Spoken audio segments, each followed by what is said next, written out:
Great.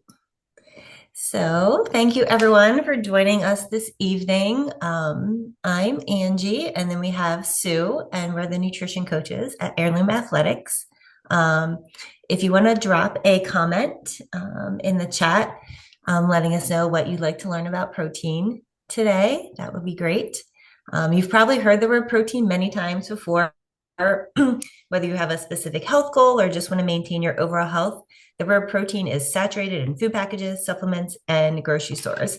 But you may be asking, probably why you joined our talk today, is what is protein? Why should I be eating it? How much I should be having? That's a big question. And how can it help me reach my goals?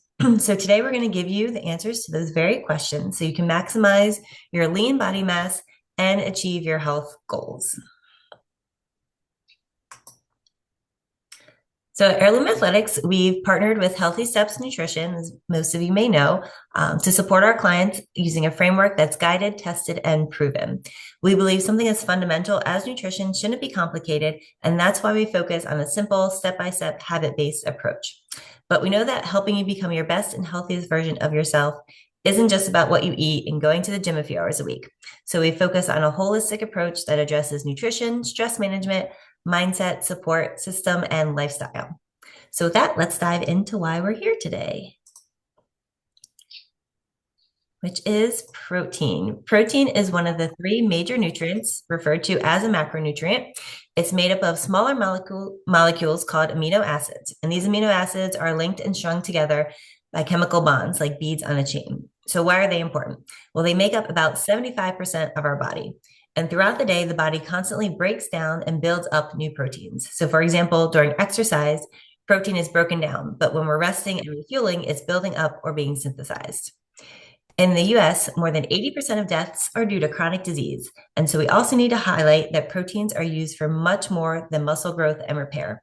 They play a major role in managing or preventing chronic disease by facilitating enzyme function, hormone production and regulation, supporting immune function, weight management and satiety, and bone health.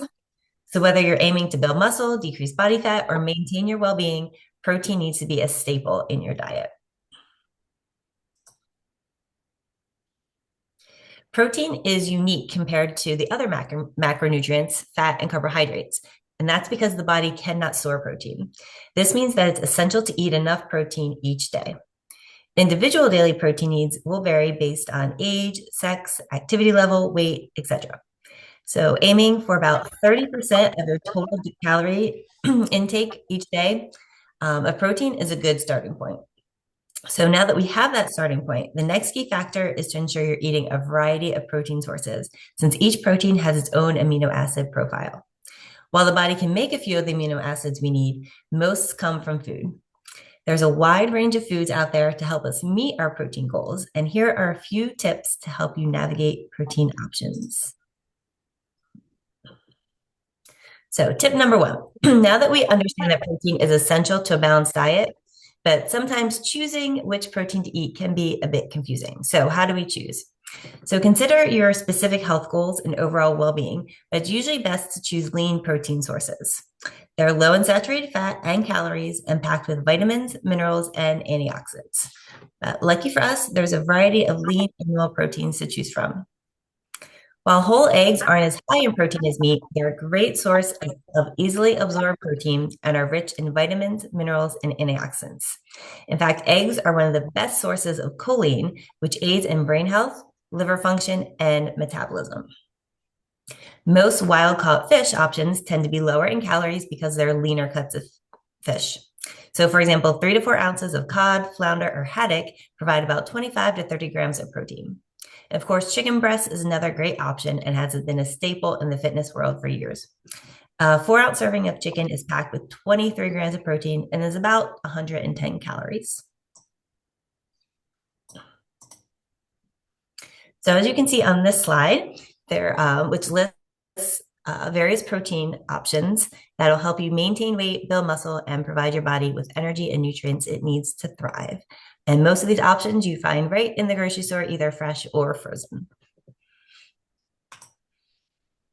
All right, so our second tip is to include protein in meals and snacks. We want to aim for about a quarter of your plate at meals to be protein. Using the size and thickness of your palm is a great place to start. So try to get 1 to 2 palm-sized servings of protein in at each meal. This will equal about roughly 30% of your total calories from protein. But this looks a little different when we're talking about snacks, since they're usually eaten on the go. We're not using a plate.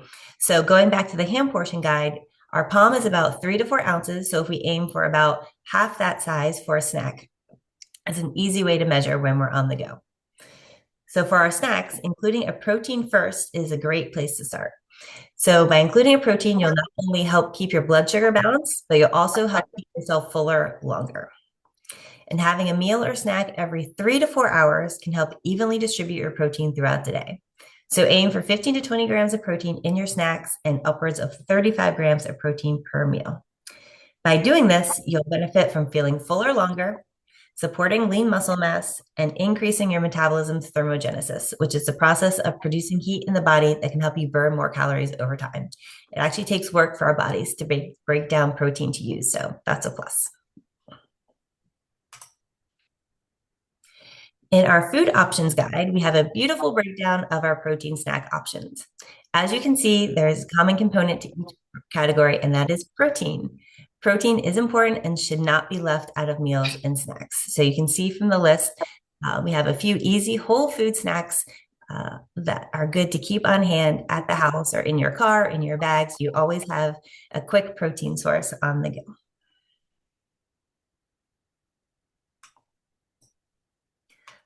All right, our third tip. Although the goal is to eat whole food proteins, this is not always possible. We can expand our options and supplement with high quality protein powders. When consuming any protein supplement, though, be aware that not all are created equal. So you want to look for minimal ingredients and a stamp tested label. Watch out for added sugars and other ingredients such as flavorings that aren't found in whole food forms. Whey protein is the most common and most recommended due to its properties. Consuming whey protein after workouts has great benefits for muscle growth and repair because it's quickly digested. So when should you consume protein powders? The ideal window is within 1 hour after workout for the greatest absorption. But how often should you consume protein powders?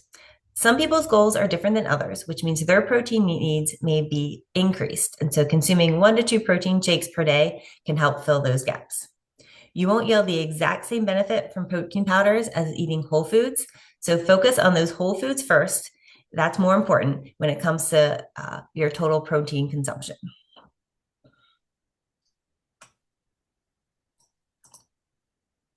All right, so now that we've unpacked those 3 tips for you to incorporate protein into your diet, let's shift now our focus to our 3 core principles. Number 1, which we've been talking about, is to focus on whole foods first. We should start choosing whole food options more and less ultra-processed foods that are usually packed with extra sodium, fat, and sugar. A simple way to start this is by reshaping your plate using the plate method. Secondly, we want to focus on a balance of macronutrients. When we say balance, we mean does every meal and snack you consume throughout the day contain carbs, protein, and fat? Pairing each meal and snack with all 3 of these macronutrients will keep you fuller longer. Most people will feel their best fueling their busy days and activities with about 40% carbohydrates, 30% fat, and 30% protein. But individual breakdowns can vary. And then third, limit the number of ultra-processed foods and added sugar. The American Heart Association recommends no more than 6 teaspoons, which is about 24 grams for women, and 9 teaspoons, which is about 36 grams for men, of added sugar a day. The average person consumes over 150 pounds of sugar each year, and that's 46 teaspoons per day, or about 160 grams or more. And that's not really surprising because sugar is very addicting and it's hidden in almost every food product we find that's in a package. So make sure you're reading your nutrition labels. You might be surprised at the hidden sugar that you find. All right, some common questions. If I consume too much protein, will I get bulky? So much like the consumption of any food group, remember everything in moderation. So when consuming about 1/4 to 1/3 of your plate in protein, as well as adding in a protein source with your snacks, you'll be able to use protein for what your body needs. But when there's overconsumption of any type of food, excess calories will be stored as fat. And then another big question that's around, especially when talking about high protein diets, is will it harm my kidneys? And so while you should be working with a doctor and dietitian, if you do have a chronic kidney disease or other specific protein recommendations, it's generally safe to consume a high protein diet for the rest of the population.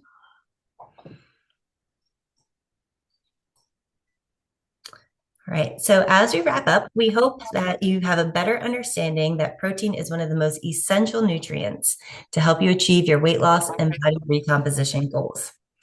With the 3 tips we shared with you today, we'd like you to take just a moment and think about your current eating habits and answer these questions. And you can either put your answers in the chat or just, answer to yourself. Do you include protein during meals and snacks? If you do include protein during meals and snacks, do you know how much protein you're having at each meal and for your snacks? And then what is one protein you're willing to try that maybe you haven't tried out yet?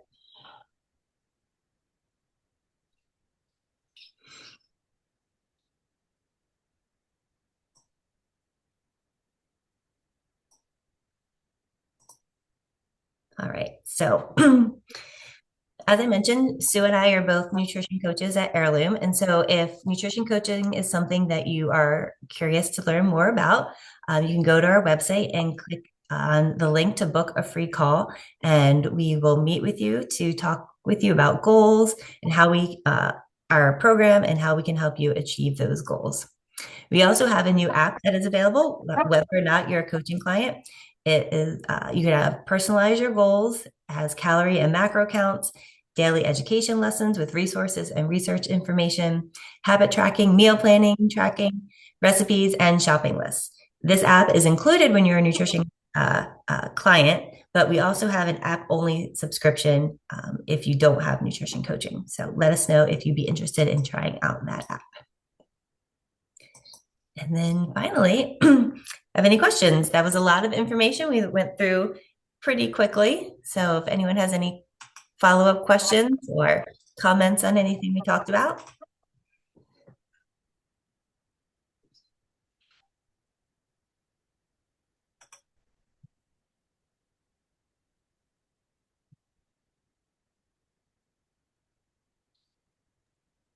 Hey, I don't know if you touched on this, but what's better, like protein shakes, like whey protein, casein protein, or just eating a chicken breast or steak, in your opinion? The chicken breast or steak would be the preferred option to get your protein, but of course, we're not always carrying around chicken breast or steak with us. Speak for So yourself. so having especially, in the morning when everyone's rushing around, so having a protein shake to help supplement our breakfast is always a great idea, or for a snack when we're running around. But yeah, as much as you can, the whole protein sources, but also recognizing that people have busy lives and buying a lot of chicken and beef can also get really expensive. So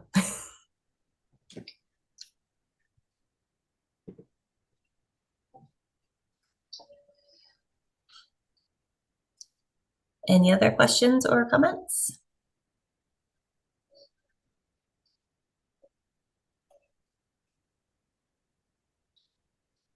All right. Well, thank you everyone for joining us. We will have the recording posted. And if you do want to get any more information about protein, if you come up with a question or, something you're curious about later, feel free to reach out to Sue and I, or if you're curious about coaching or that nutrition app I mentioned, just let us know and we'll get you set up.